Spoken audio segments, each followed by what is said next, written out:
suddenly nervous. Okay, my name is Diana, and I'm here to talk to you about being nice. Being nice is something that gets a bad rap because it seems like sort of a safe, dorky way to be. Nice guys finish last. It's not the way to make money or get ahead or anything like that. As you can see, I was pretty dorky.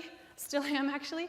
And I've always been referred to as nice, and it might not have been the thing that I most would have liked to be thought about. I might have rather been gorgeous or brilliant or charismatic, but no, nice. I've come to conclude that that's actually an okay thing. I'm still working on it, actually. I try to be nice, but sometimes it's very tough. I have a baby. I'm sleep deprived. I listen to crying more than I would like to, and sometimes that makes me not nice. So it's not an easy thing. Ask any kid who's been on the playground watching something happen that they know is not nice. They know what the nice thing to do would be to help someone who's in a bad situation, and yet it's really hard. It takes guts. So being nice, not necessarily easy. I'm a teacher, and I talk to kids a lot about being nice and what that means and how to do it, because it's not automatic necessarily.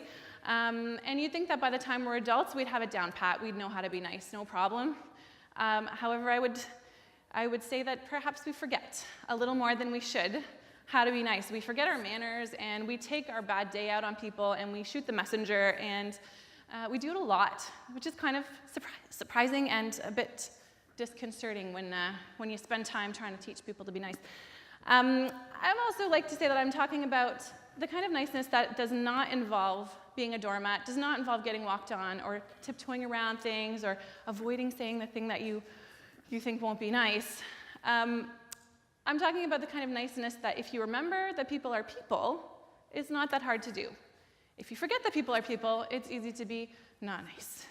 So the kind of active thoughtfulness that we've got in moments like this is something that is not necessarily easy, but it's good to do. Let's talk about being nice to people who you can't see. Like people on the road in the traffic jam, I can admit that it brings out the nasty in me, but I have to remember that whatever I do, it spreads, especially on the road. So if I'm nasty on the road, other people will be. Same with the internet. If you are nasty to people that you can't see, if you forget that there's a human on the other end, and I'm a vlogger, so I know this for sure, there is a human on the other end, and they will read what you say to them, and it will be, not nice. So another person that you should be nice to is the person that you may never see again, like your server at the restaurant or your cashier at the grocery store. It makes a big difference to everyone, including those people, if you look them in the eye and say hi and treat them like a human being. Plus, you'll get better service. So it's a really good idea to do, including the other kinds of people that you need to be nice to that you might forget to be nice to. In fact, are your coworkers and your employees in particular, if you have people that are beneath you in your job.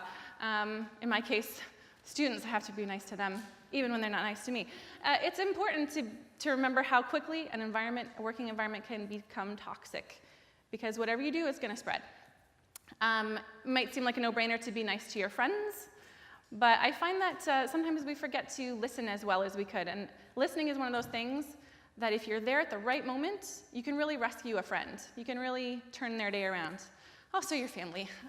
You love your family, but life is hectic, and 3-year-olds are whiny, and sometimes you forget not to be snarky. I know that I have these moments myself, but it's still just as important.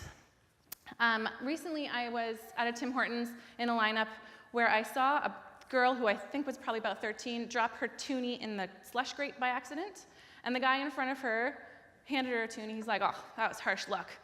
And I just thought, wow, that was really nice of him. That wasn't a random act of kindness. That was kind of an act of everyday chivalry, that he was just there at that moment, and he rescued her with that toonie, and it wasn't a big deal to him, but I was inspired just watching that. And you could tell she was like, "Really, you're giving me this toonie?" And it was just so nice.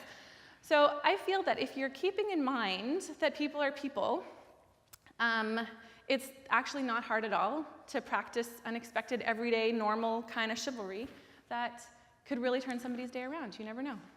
And what I try to remind myself of is that you can always muster at least a tiny bit of love, because people are people. In the words of Amanda Marshall, everybody has a story that could break your heart. They really do. If you knew what it was, you would, I'm sure, be able to muster at least a tiny bit of love. So, in conclusion, I would like to say that being nice and being nasty are relatively easy to do, but they're both going to spread. So which would you rather spread around?